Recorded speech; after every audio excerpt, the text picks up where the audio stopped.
कबीर शहर के एक शांत कोने में रहने वाला लड़का था। स्वभाव से थोड़ा संकोची, लेकिन उसकी आंखों में एक अजीब सी गहराई थी। उसे शब्दों से प्यार था। वो अक्सर अपनी पुरानी डायरी में कुछ न कुछ लिखता रहता था। दूसरी तरफ थी आरुषि, बिल्कुल चुलबुली, जैसे मरुस्थल में अचानक आई सावन की पहली फुहार। जब वो हंसती थी तो ऐसा लगता था मानो सारे जहां की रौनक उसकी मुस्कान में सिमट आई हो। दोनों की मुलाकात कॉलेज के पहले दिन लाइब्रेरी की एक सीढ़ी पर हुई थी। आरुषि के हाथ से कुछ किताबें छूटीं और कबीर ने उन्हें उठाने में मदद की। Thank you. मैं आरुषि, उसने हाथ बढ़ाते हुए कहा। कबीर ने बस मुस्कुराकर हाथ मिलाया। कबीर।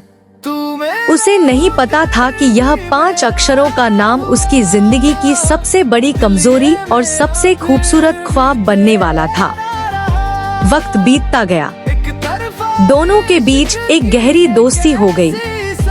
कबीर के लिए आरुषि सिर्फ एक दोस्त नहीं थी, वो उसकी हर कविता का कद्रदान, उसकी हर शाम का सुकून थी। लेकिन आरुषि के लिए कबीर उसका बेस्ट फ्रेंड था। एक ऐसा इंसान जिस पर वो आंख बंद करके भरोसा कर सकती थी। कबीर अक्सर शाम को छत पर बैठकर गिटार बजाता और आरुषि उसकी धुनों पर गुनगुनाती। कबीर जब भी आरुषि को देखता, उसका दिल एक अजीब सी कशमकश में डूब जाता। वो उससे अपने दिल की बात कहना चाहता था, लेकिन उसे डर था कि कहीं इस इकरार के चक्कर में वो अपनी सबसे अजीज दोस्त को न खो दे। एक शाम जब आसमान में सूरज डूब रहा था और ठंडी हवाएं चल रही थी, आरुषि ने कबीर के कंधे पर सिर रखकर कहा, कबीर, तुम न होते तो मेरा इस अजनबी शहर में क्या होता। तुम हमेशा मेरे साथ रहना, कभी बदल मत जाना। कबीर ने मुस्कुराकर आसमान की तरफ देखा, अपनी आंखों के आंसू छुपाए और धीमे से कहा, कभी नहीं आरुषि, कभी नहीं। महीने बीत गए।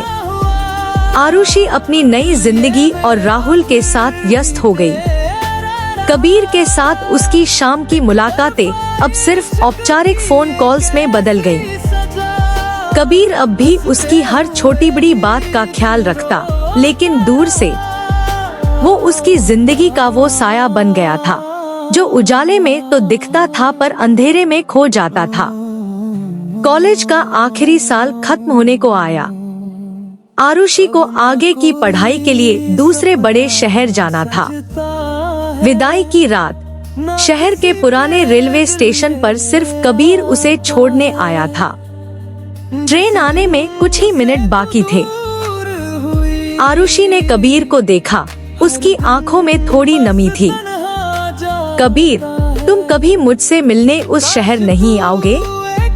कबीर ने उसकी तरफ देखा, उस चेहरे को अपनी आंखों में हमेशा के लिए कैद कर लेना चाहता था। उसने कहा, तुम्हारी यादें हमेशा मेरे पास रहेंगी आरुषि, तुम्हें ढूंढने की जरूरत ही नहीं पड़ेगी। ट्रेन की सीटी बजी। आरुषि ट्रेन में चढ़ गई और खिड़की से हाथ हिलाने लगी। कबीर वहीं प्लेटफॉर्म पर खड़ा रहा, जब तक कि ट्रेन की आखिरी बत्ती अंधेरे में ओझल नहीं हो गई। कबीर शहर के एक शांत कोने में रहने वाला लड़का था। स्वभाव से थोड़ा संकोची, लेकिन उसकी आंखों में एक अजीब सी गहराई थी। उसे शब्दों से प्यार था। वो अक्सर अपनी पुरानी डायरी में कुछ न कुछ लिखता रहता था। दूसरी तरफ थी आरुषि, बिल्कुल चुलबुली, जैसे मरुस्थल में अचानक आई सावन की पहली फुहार। जब वो हंसती थी तो ऐसा लगता था मानो सारे जहां की रौनक उसकी मुस्कान में सिमट आई हो। दोनों की मुलाकात कॉलेज के पहले दिन लाइब्रेरी की एक सीढ़ी पर हुई थी। आरुषि के हाथ से कुछ किताबें छूटीं और कबीर ने उन्हें उठाने में मदद की। Thank you. मैं आरुषि, उसने हाथ बढ़ाते हुए कहा। कबीर ने बस मुस्कुराकर हाथ मिलाया। कबीर, उसे नहीं पता था कि यह 5 अक्षरों का नाम उसकी जिंदगी की सबसे बड़ी कमजोरी और सबसे खूबसूरत ख्वाब बनने वाला था।